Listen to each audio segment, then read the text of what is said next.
Aquí tenemos las maestras de yeso y aquí tenemos otra en la esquina. Esta de aquí. Lo acerco, lo toco, ¿ves? Esto es una maestra de yeso.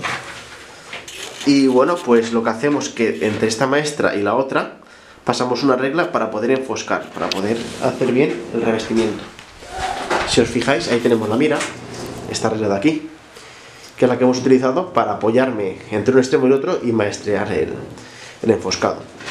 Aquí tenemos la otra maestra y la otra maestra, ¿lo veis? Gracias a estas maestras podemos hacer la pared, este enfoscado, prácticamente liso, sin que nos queden muchas panzas.